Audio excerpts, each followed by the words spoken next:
جی السلام علیکم۔ آج ایک نئے موضوع کے ساتھ آپ کی خدمت میں حاضر ہیں۔ سب سے پہلے تو گزارش ہے کہ ہمارے چینل کو ضرور سبسکرائب کریں۔ آج ہم بات کرنے والے ہیں ناصر کاظمی کی شاعری میں ہجرت کا تجربہ اور ماضی کی یاد۔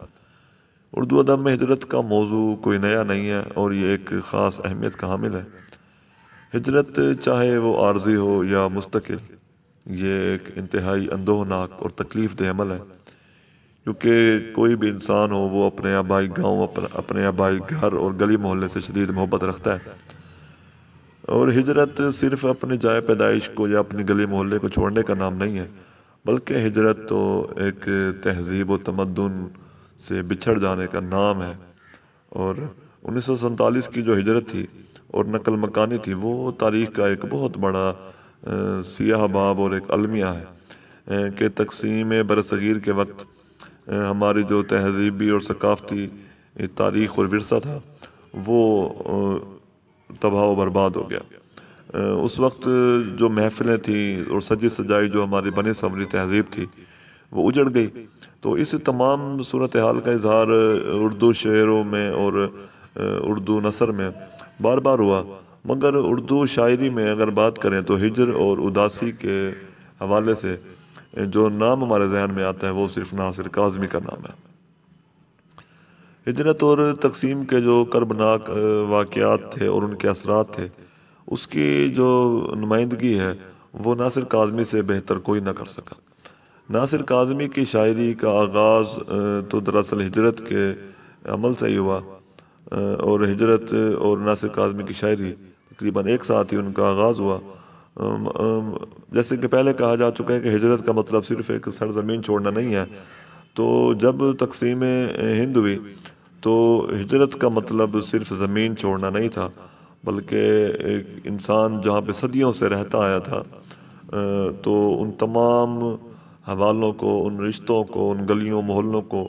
چھوڑ کے ان کے لیے ضروری ہو گیا تھا کہ وہ ایک نئی جگہ پہ جا کے ایک نئی زندگی شروع کریں۔ تو ہجرت کے اسی صدمے نے انہیں بہت زیادہ ہی حساس اور ایک غم پسند قسم کا انسان بنا دیا تھا۔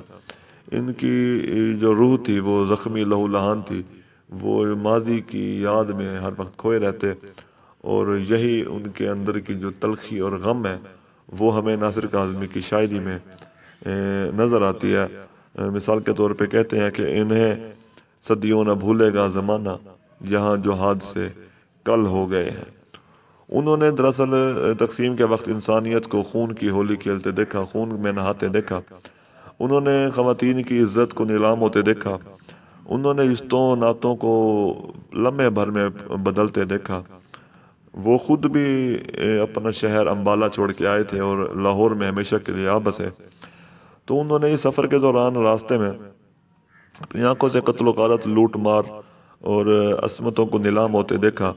تو انہوں نے انسانوں کو جب حیوان بنتے دیکھا اور دیکھا کہ انسان کس طرح گمراہی کے دلدل میں جا کے پھنس چکا ہے، تو وہ فریاد کرنے لگے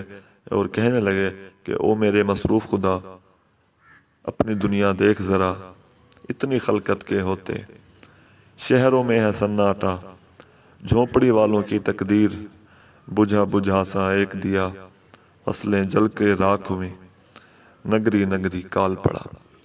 الیاس میرا پوری ناصر کاظمی کے بارے میں تبصرہ کرتے ہوئے کہتے ہیں کہ ناصر کاظمی کے ہاں ہجرت محض ایک تجربے کا نام نہیں بلکہ ذاتی احساس کا درجہ رکھتی ہے۔ ناصر کاظمی کی شعری مجموعہ برگ نے، پہلی بارش اور نشاط خواب، سرخی چھایا میں انہوں نے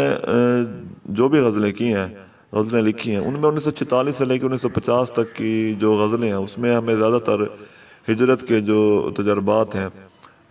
اور جو کربناک اور تلخ حقائق ہیں وہ ہمیں ان غزلوں میں نظر آتے ہیں، کہ وہ قافلے جو اپنی منزل تک پہنچنے کے لیے سفر میں تھے، وہ سب کچھ اپنا گھر بار چھوڑ کے نکلے تھے۔ ان راستوں میں انہوں نے سفر کیا تھا اور جن راستوں پہ ان کو لوٹ لیا گیا، آدھے قافلے تو راستے میں کھو گئے، گم ہو گئے، اور جو لٹے پٹے اور غم کے ستائے ہوئے قافلے پاکستان پہنچے وہ بہت سارے غموں کا بوجھ اپنے کاندھے پہ لیے ہوئے تھے، جن میں اپنوں کی جدائی کا بوجھ بھی ان میں شامل تھا۔ تو ہجرت کا یہی کربناک تجربہ دراصل ان کی شاعری اور ان کے تخلیقی عمل کی بنیاد بن گیا تھا، کیونکہ انہوں نے آنکھوں کے سامنے ظلم و بربریت کے بازار گرم دیکھے، جس کی وجہ سے وہ بے حس یا پتھر دل ہو کے یا کنارہ کش ہو کے نہیں بیٹھے،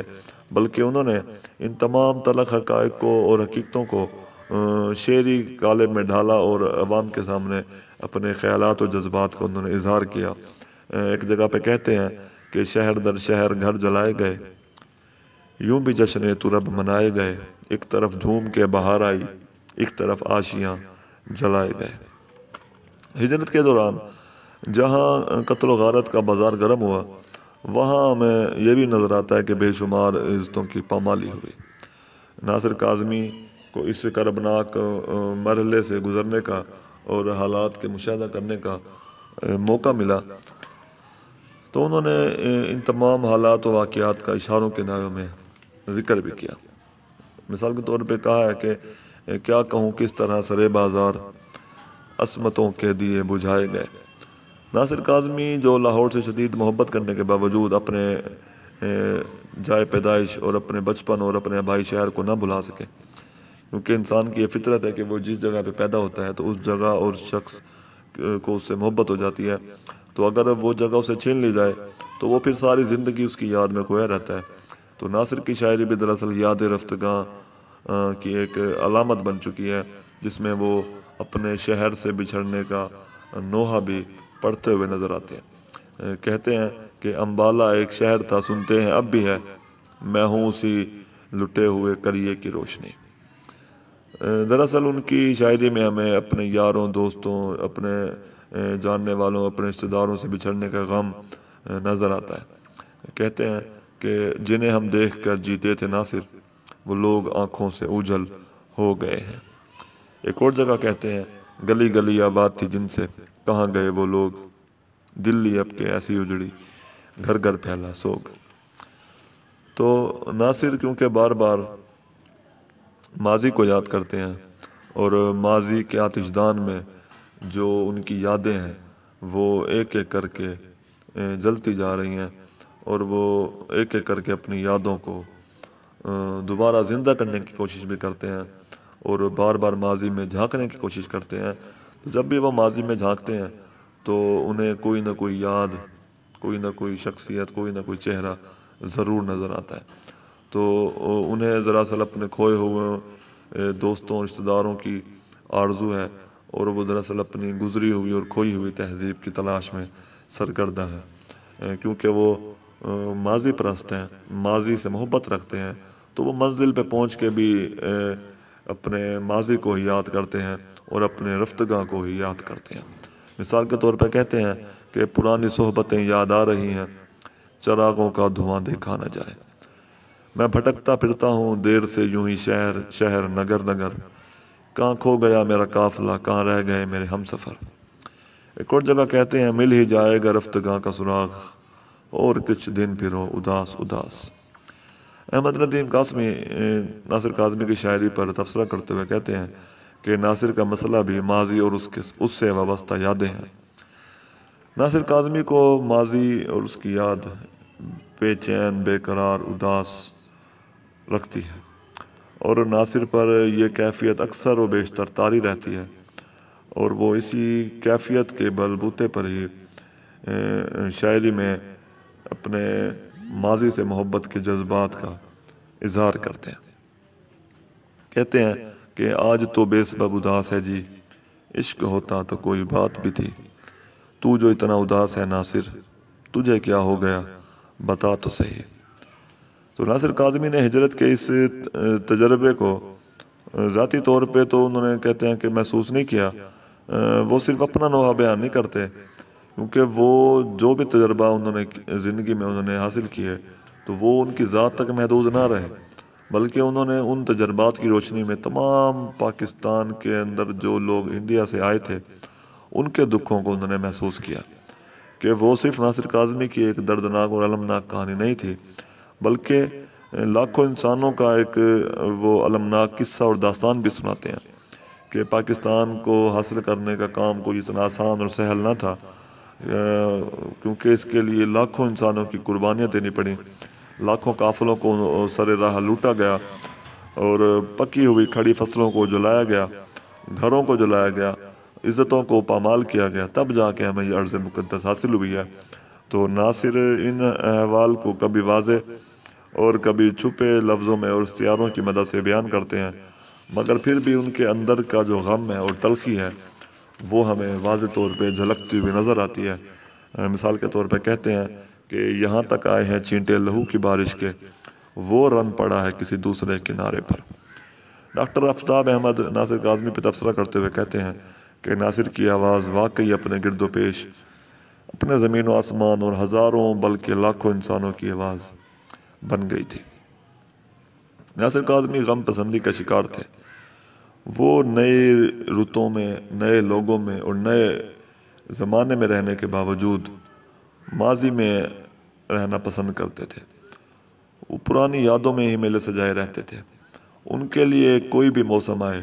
ان کے لیے ہمیشہ ایک ہی موسم، ماضی کا موسم رہتا تھا۔ ایک جگہ پہ کہتے ہیں کہ پھر ساون رت کی پون چلی، تم یاد آئے،